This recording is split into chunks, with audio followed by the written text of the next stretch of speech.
ચકલીનું મોતી.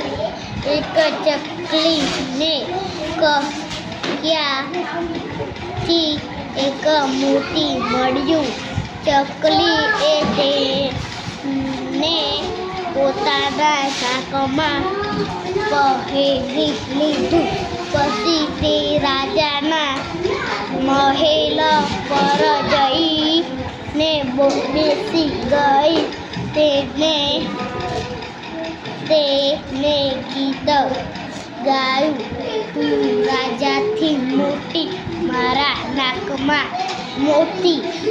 આ સાંભળી રાજાને ખૂબ ગુસ્સો આવ્યો.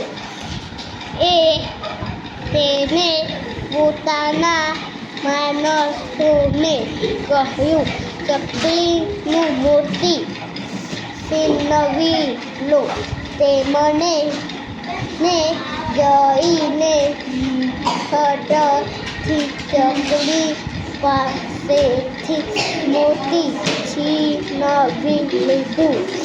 મોતી તેમણે રાજાને આપ્યું.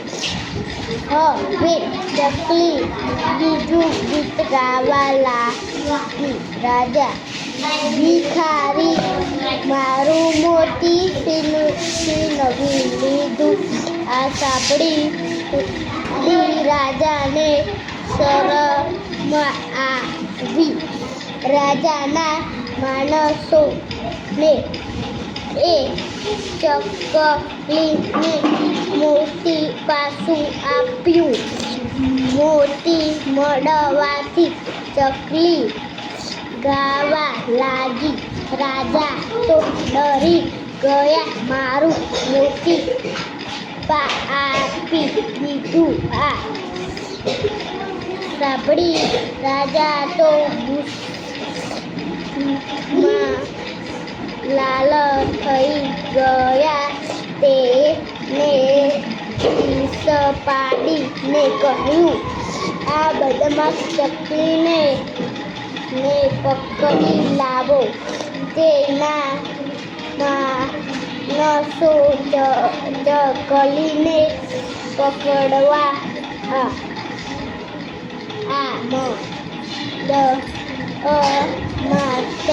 પકડી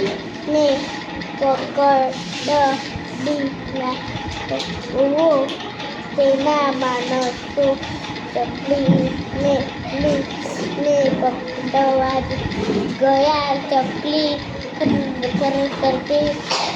કરીને ઉડી ગઈ. રાજા તો બોલ. સોનુના લાડવા. સોનુ સવારે ઉઠ્યો.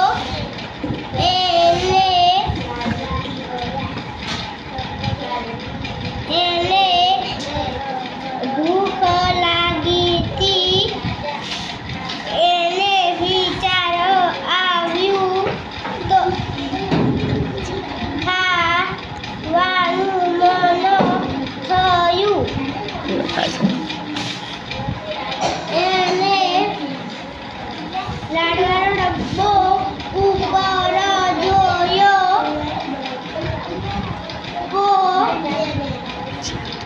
ઊંચે બહુ હતો. તે એવો પકયો ના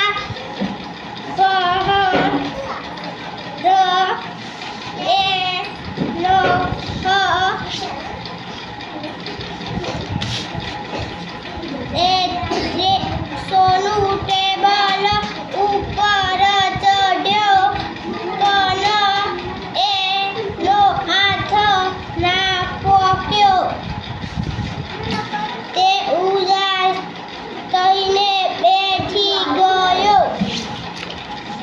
તેની મમ્મી આવી એનો ડબ્બો ઉતારી આપ્યો. તે સોનું ખૂબ ઓસ્યો અને ખાધે. તેની મમ્મી લાડવાનો ડબ્બો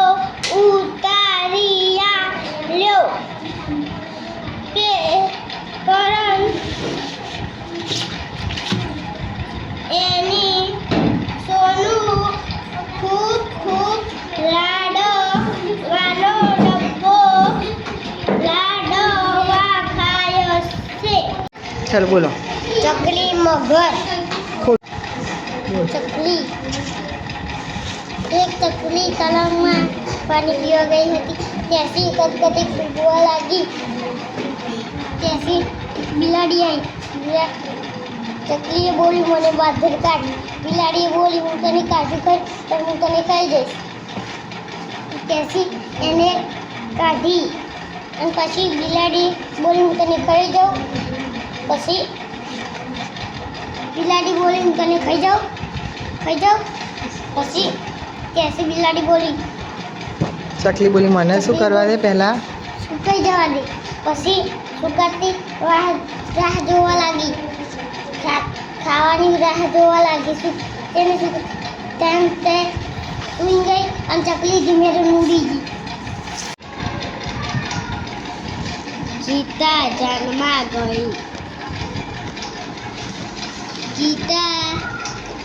ગીતાના કાકાના લગ્ન હતા.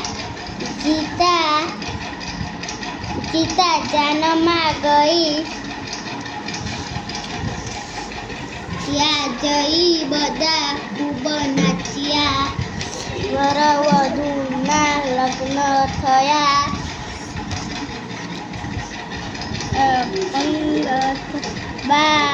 બધા લાડુ, જલેબી અને લાપસી જમ્યા. ગીતા એ પેટ ભરીને જમી લીધું.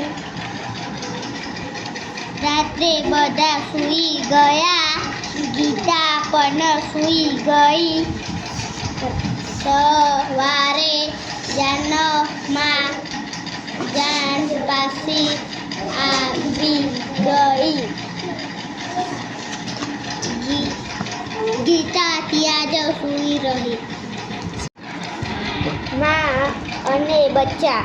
એક કૂતરી ને બે ગલુડિયા હતા. એક કાળું, એક ભૂરું. એક દિવસ બધા ફરવા ગયા. રસ્તામાં એક તળાવ આવી હતું. ત્રણે તેની તરીને પાર કરી. કૂતરીને એક બિલાડી દેખાઈ. બિલાડી સાથે તેના બે બચ્ચા પણ હતા. કૂતરી બિલાડીને પકડવા માટે દોડી. તેના ગલુડિયા પણ તેની પાછળ દોડ્યા. કૂતરીના ગલુડિયા બિલાડીની ના બચ્ચા પાસે પહોંચી તેની સાથે રમવા લાગ્યા. આ જોઈને કૂતરી બિલાડી પર તરાપમાં રવાનું ભૂલી ગઈ.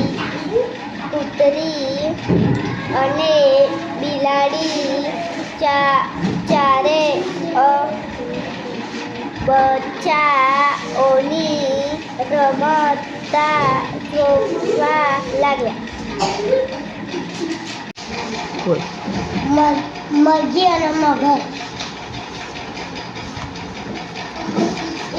મરઘીને તરસ લાગી હતી. તે નદીએ ગઈ. પાણી પીવા લાગી. મગર બોલ્યો, હું તને ખાઈ ગયો.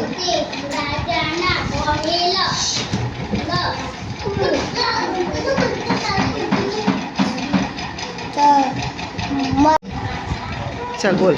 વાંદરાની પૂછડી. એક જંગલ હતું. જંગલના પાસે એક જંગલ ગામ હતું, ઝાડ હતું, ઝાડ ઉપર એક આંધળો બેઠેલો હતો.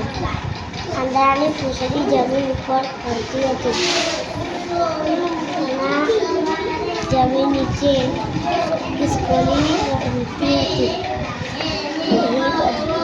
બધાને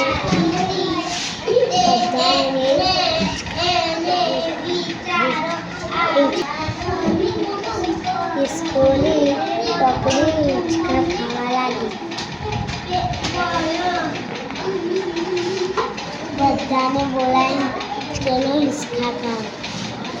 પછી ખિસકોલીઓની બહારથી આંધળો પડી ગયો. પછી ખિસકોલીઓ બધી ડરી ગઈ. આંધળો ખિસકોલીઓ જોઈને હસવા લાગ્યો. વાંદરાની પૂંછડી વાંચો.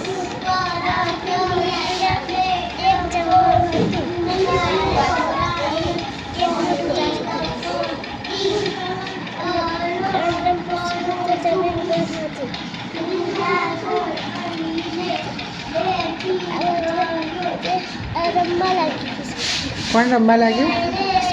ખિસકોલી. બરાબર. શું કરવા લાગી ખિસકોલી?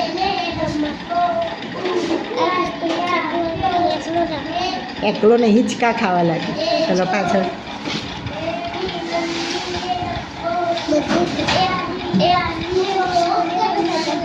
બધાને બોલાવી લાવી. ચલો આગળ. બધી એકલા ખાવા લાગી. હિંચકો કહેવાય, એકલા ના કહેવાય. ચલો આગળ.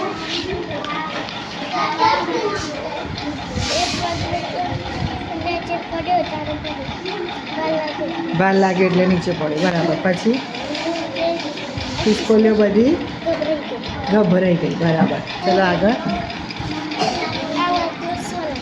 હસવા લાગ્યો. બોલો.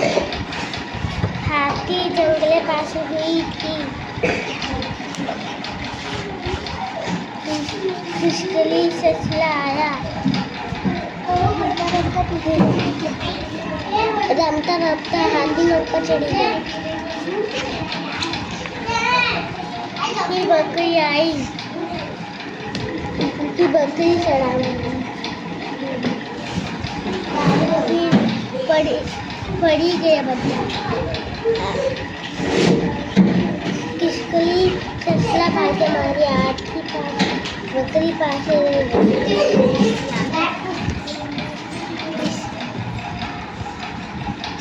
हाथी पीठने पर बिठाई.